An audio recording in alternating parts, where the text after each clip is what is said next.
Okay, this is video 2. Still have my cough, so please excuse that. Once again, this is, off the cuff, no editing, just me talking about my experience since I've gotten cancer.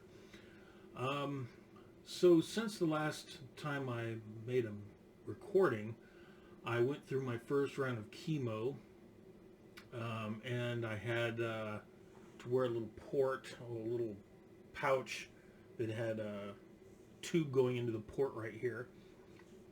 I've got that removed. I'll talk about that in a bit. But something interesting happened. So, in my last video, I mentioned that do not get the prick the poo test because they didn't. When I did it, it came back negative and positive.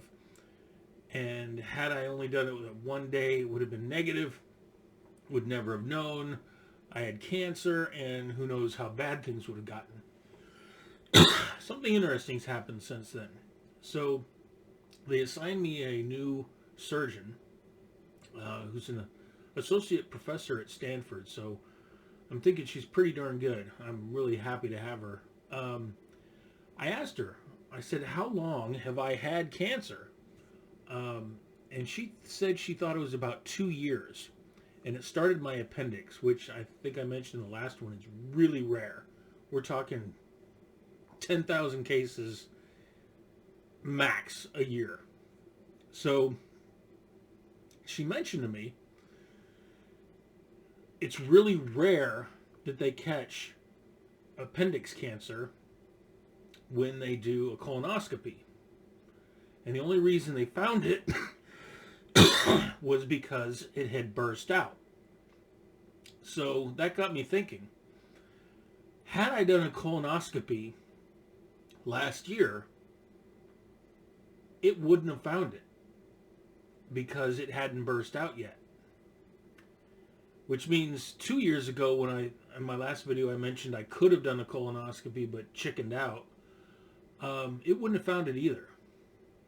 So really the best outcome that could have happened is what did happen, that I actually did the prick the poo test and it didn't find anything, but it meant that I had to still do that every year.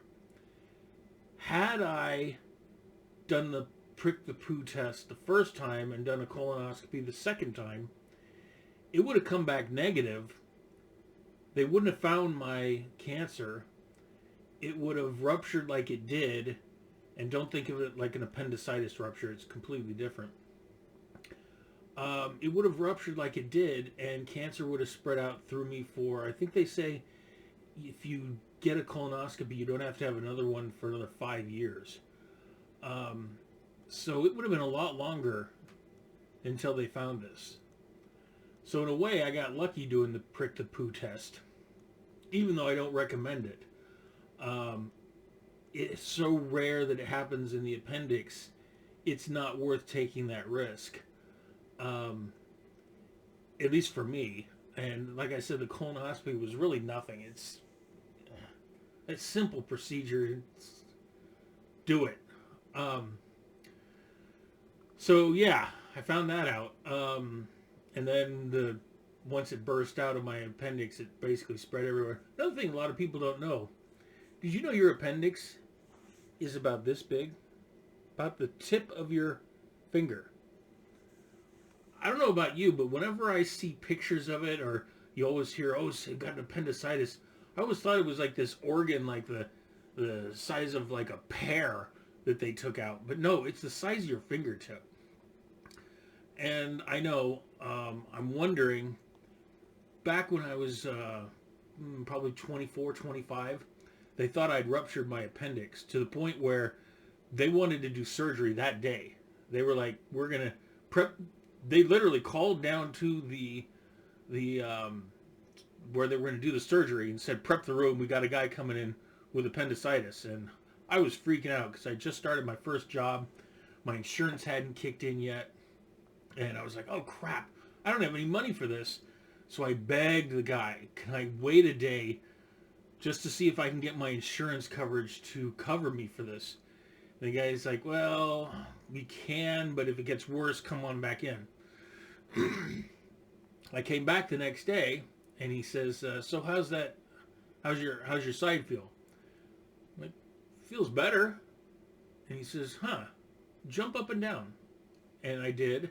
And he goes, oh, well, I guess it's not your appendix. Really? You were about to cut me open the day before to get my appendix out, and now you're telling me it's not my appendix. Turns out I had food poisoning. One of those BK broiler chicken sandwiches. If you ever get a sandwich that's chicken and it's pink in the middle, don't eat it.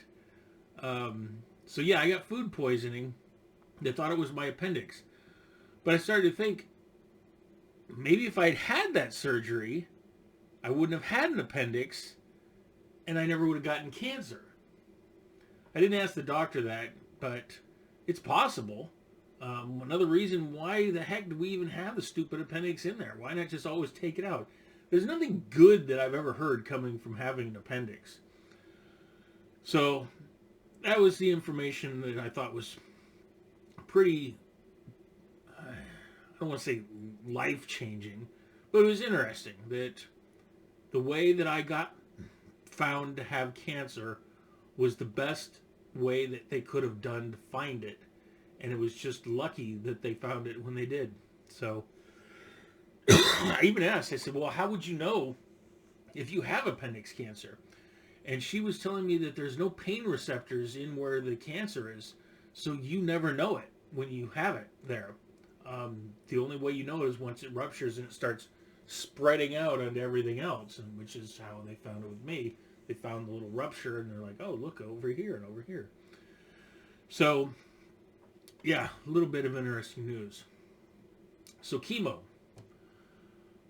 Not as bad as I thought it would be. Not great. Not something I would enjoy doing. I got to the hospital around 10:30, and they pretty much got me right in. And anyone who's got a port, or anyone who's ever thinking about getting one of these ports so that they can do basically put the medication in you and draw blood out, definitely get it. Much better than having to go through your hand. You can still see, there's a little, I don't know if you can see that. There's a little red mark right there. That's from 3 weeks ago when they went into me. Maybe 4 weeks ago to get blood. Still hurts. Regardless, though. So, get there about 10:30, and they start explaining this laundry list of bad things that could happen with chemo, side effects. And I'd read the documentation, and my attitude is, just give me the stuff, I'll deal with it, I'll get through it. The sooner the better. It's not going to faze me. Why worry about it? I got to do it anyhow. Just do it. So, turns out they hooked me up. And, this is what I was going to mention. When they draw blood or they put the needle into this port, they offer you this stuff that's the freezing spray. Now, I like cold. I think I mentioned that in the last video. So I was all for it. So yeah, spray it down. Just get cold and numb and good to go.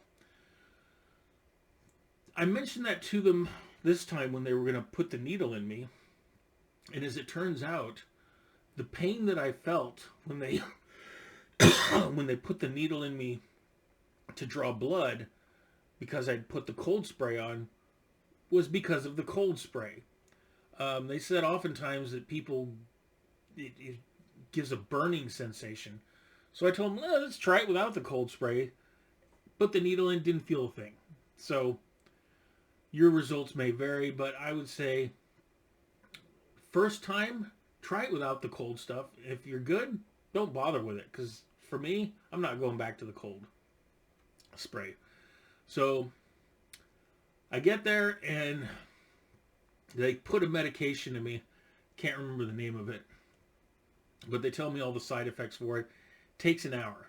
So when I originally was going to do this, I was told it's going to be a 7-hour process, that I'm going to be sitting there on this Well, actually, it was a nice little room they put me in with a chair.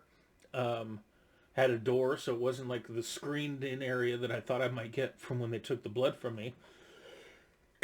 um, Not a bad room, not a bad room. But I brought 7 episodes, maybe even 11 episodes. Actually, it was probably like 11 episodes of Vikings from the History Channel I was going to watch. Figure 7 hours. I also brought an audio book, the Last Dan Brown book. So I figured between that, my podcasts, and the movies, I'd be good to go. Watched nothing. Didn't listen to the audiobook. I don't know if it's because my first time, but it was pretty much chat, chat, chat, chat, chat the entire time. I did kind of try and close my eyes for a little while I was listening to a podcast, but that was about it.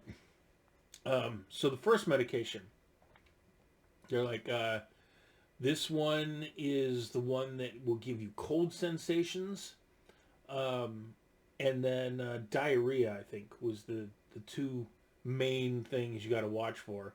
Technically, I think every single one they gave me, diarrhea was one, except the last one, which I'll get into later.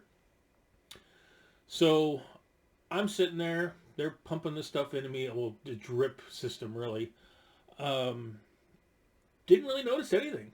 The first medication went through me, and before I knew it, I was done. I mean, like I said, they were talking to me the whole time. And it was also right around a shift change. So one nurse left, or two nurses left, and another one came in. And so that became about the time to get my second medication, which caused all sorts of confusion because what was listed in the computer was different than was listed on this packaging for this medication, which is in this. It's kind of interesting. They put it in this brown tint so that UV light doesn't affect the ingredients of it. Now, they are like, if you've ever watched Starfleet, or I should say Star Trek, Starfleet does like, they have backup systems for everything. And what's always funny is the Klingons don't. They just fly by the seat of their pants. I know I'm referencing bad references, but it kind of reminded me of this because they make sure that everything is perfect. So when they saw there was a difference between what's on the computer and what was on the plasma that they were going to give me, this medication, they're like immediately calling down, getting information, reading the numbers off. They're like 218-5926-118, 218-596-185.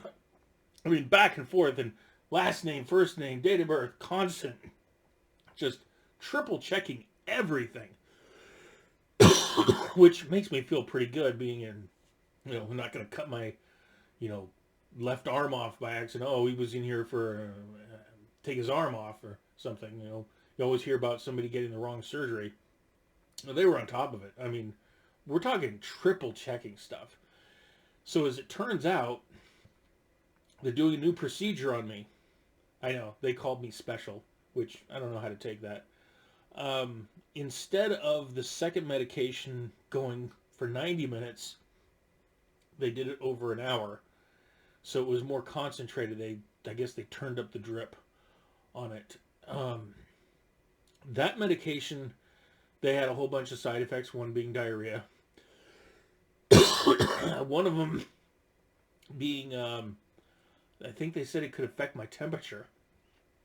And I did notice I was kind of getting warm at some points, but then again, I'm kind of feeling warm right now doing this. So I'm generally run hot. So I don't know if it was the medication or it just happened to be, the sun was coming out and hitting me in the back. But I did notice, I didn't have any other symptoms other than every now and then I'd be like, ooh, I'm kind of warm. And they'd give you water or whatever. But the one that gave cold sensitivity, they told me for like the first week after chemo, don't drink anything cold because it can constrict your throat. I'm like, what? And I love ice water. That's all I drink is cold. I don't like lukewarm temperature or anything. which I probably should have now because of my cough. But I did try some. So like 3 days after the chemo, I grabbed a Gatorade that was in my trunk that I'd left over from going into chemo because I thought I'd drink all this Gatorade, and I brought it into my office and drank some of it, not thinking that, hey, it's probably like 40 degrees outside. It had been sitting in my trunk. Took a couple gulps, and sure enough, starts to constrict my throat. I'm like, whoa. Luckily, I had some coffee right there, and they said, if you feel that, just drink something warm. It'll get rid of it. It did. But even now, it's been last Tuesday was when I got the chemo, and I can still feel it a little bit when I drink something that's cold, which kind of sucks. That's been the worst thing about chemo so far. So anyhow, second medication, felt a little warm. Was another, I think this one was like, it was an hour. The first one ended up being like 40 minutes. The second one was an hour. And then the third and fourth, they said they were going to give me at the same time. Which I'm like, oh, that's great. And it was over a 2-hour period. So I'm doing the math in my head. I'm like, wait a second, you said I'd be out of here at 7, or it takes 7 hours. We're looking at like 3.5, 4 hours? And I had a video conference call with the doctor that I thought I'd be sitting there during it. But as it turns out, it just so happened that my chemo ended right when the video call started, and so I had to run down to my car, took the video call in there. But that's neither here nor there. So 2 medications at once, 2 hours. Once again, diarrhea could be a side effect and a couple other things. Nothing. So I get done doing 4 types of chemo. And they told me I was doing 4. But then they gave me this little bag. They call it a pump. And of course, when I think pump, I think, some motorized thing that's like going to be making noise and, squirting stuff into my into my chest. It's not. It's this big, thick ball that think of it like a balloon that's been blown up with liquid in it. Yeah, a water balloon. And as it slowly pushes the medicine in, it shrinks. So by the end, it's just this shriveled up, disgusting looking little thing, to be honest. But they said I was going to have to wear that for 2 days. And that would give me more chemo. So it sounds to me like I got 5 chemo things. And I think the pouch was the worst. Either that or everything just caught up to me, which could very well be the case. But regardless, I get done with the 4 chemos. They strap this thing on me. They give me a one of those bags from the 90s. Oh my God, I can't think of the name of it. But not a Boda bag. That's alcohol. I won't say why I know that. God, it'll come to me later. But the ones people use, the quarterbacks use as a hand warmer now. A little knapsack for the front, but. I know the chemo isn't making me forget things. It's just I can't think of it. So you got to wear that. 2 days. So they strapped that on me, and they're like, "You're good to go." I felt fine. I mean, other than being a little warm, I'm like, okay. I drove home. I felt perfect. Got home. Oh, by the way, while I'm there, ate a big foot-long Subway sandwich. Just wanted something easy to bring that wouldn't matter if it was cold or warm, because I didn't know if I was going to have an appetite, but I did. And then I got home, and 2 hours later, I'm eating at Nick the Greek, getting some Greek food, and so hunger normal. No side effects whatsoever, except one. So they mentioned to me that the little chemo ball that they gave me could cause constipation. So all the other ones cause diarrhea. This one could cause constipation. Constipation 1. I'm pretty regular. Every day I go to work, get there at 5:30, like clockwork. I usually just go in right to the bathroom, done, make coffee, sit down at my desk, start working. Nope. Didn't go the entire first day. They actually mentioned that I might want to get something to help with that. But I thought, one day I can live without it. Next day I started going. So no diarrhea. But I did take an Imodium because it wasn't horrible, but it needed to be a little thicker, let's say. I know that's TMI, but hey, this is about cancer. If that's the worst thing you're going to hear, then kudos, you got an easy life. Now the other thing they gave me was medication that there was 2 different kinds of pills. One was for the day after. Well, let me backtrack a little bit. So what they told me was, even if you're not feeling queasy, take one of these nausea medications for the first 2 days after your chemo ends. Well, since I had that bag of chemo, I actually did it. So I got my chemo done on Tuesday, had the bag still on Wednesday, Thursday. So I actually took a pill Wednesday, Thursday, Friday, Saturday. I took one in the morning at 5, and then one at night at 5. And for the most part, perfect. I think the second day I kind of got like a stuffy head feel, which I guess they call it cancer brain.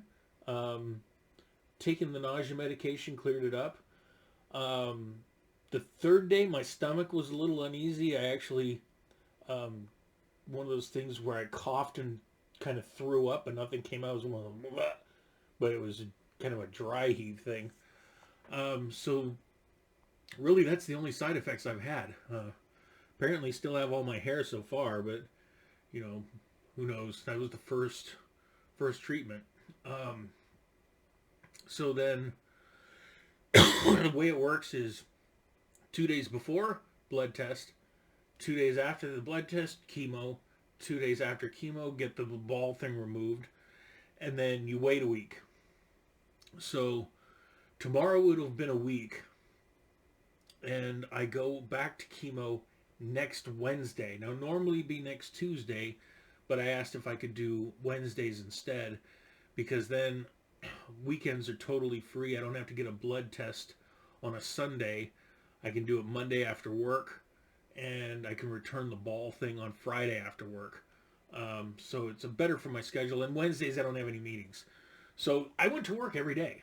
There were a couple of days where I was like this for a little while, kind of recovering, but overall, first week, not bad.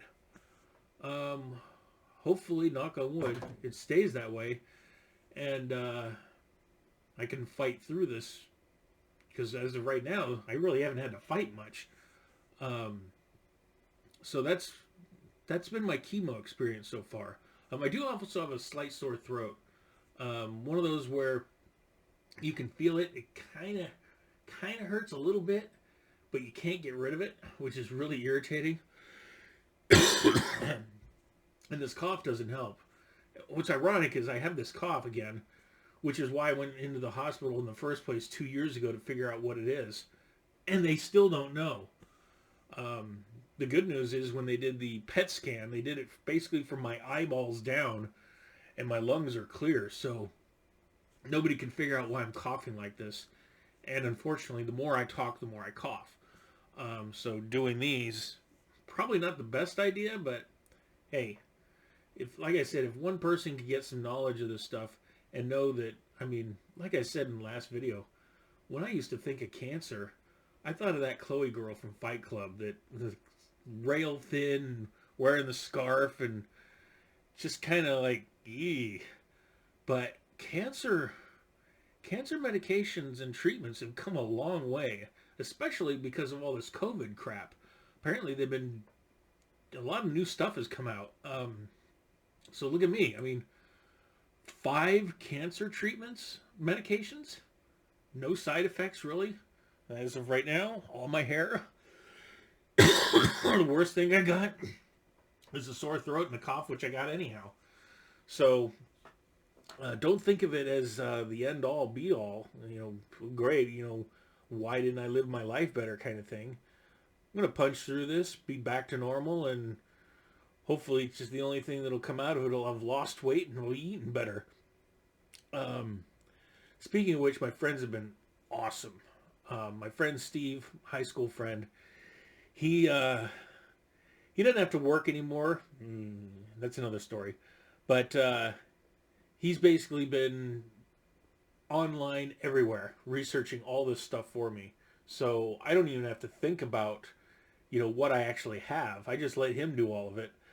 He gave me like 20 questions to ask the doctors, which I sent in, and I'm expecting some answers tomorrow. So he's been great. My friends that I hang out with, or used to before COVID, every week, one of them brought over a gift pack, which had food items, some soups, some teas, blankets, a coffee mug, all sorts of cool stuff. Really thoughtful. And then my wife, or not my wife, one of my friend's wives yesterday brought me a whole bunch of food. Chicken, rice, some dumpling kind of things, and really, really nice. I mean, I knew I had good friends. 2 things I can never complain about are my friends and my family. They're awesome. And I see some other families and some other friends, and I always think, thank God I got who I got, which, I would much rather have cancer and have my family, friends, and my family than not have cancer and be in some of the situations I've seen, because that's a lifetime of misery. Let me tell you, having good family and friends is, they always say your health is most important. I would rank that number 2, friends and family, and then health. Because if you have bad health, your friends and family, if they're good, will be there. If you have great health and you have horrible people around you, it's kind of a horrible life. So, 2 more cents for you. So, there we go. Chemo first session out of the way. I've got 3 more, I believe, with the same medications. They did say that I'm going to have surgery in March. Oh, that was the other thing. So after the chemo, it's going to be weeks of chemo every other week, and then 4 weeks to recover, and then surgery. And this is the kind of scary thing she said. So if everything goes good, chemo will have reduced all the crap in me, all the cancer, and they'll go in, scoop it out, 2 days maybe in the hospital, 3 days of recovery, good as new, back on my feet. Alternatively, if it's spread out to a whole bunch of places they couldn't see, worst case scenario is it's almost like they got to do some sort of chemo bath, and she said she wouldn't do it unless it was absolutely necessary, if it was worthwhile, which kind of concerned me. I didn't really ask about that because, I can't control that, so who cares? But she said, if that's the case, then I go into surgery. It's like a week and a half, 2 weeks recovery in the hospital, and then like 3 months to start getting back on my feet. And like I said, I won't know until I wake up from the surgery which route they went. That's kind of scary. I'm hoping for number 1. I'm planning on number 1. I'm thinking it's going to be number 1. So that's what I'm putting out there. So we'll see how the positive thinking goes. So yeah, chemo stage 1 down, surgery in May. Next chemo is this, not tomorrow or 2 days Wednesday, a week from 2 days from now. And I'll do another recording around then and see if things have changed. See if anything's gotten worse. See if I still got my hair. Do need a haircut. Although I was thinking about that. Do I pay to get a haircut if I'm going to lose my hair? I mean, I guess I should. No use looking scraggly. But thanks for watching. That was video number 2. And hopefully the one person who's watched this is getting something out of it. Hopefully anyone else who has cancer or finds out they have cancer will see this. But until then, thanks so much. Talk to you later.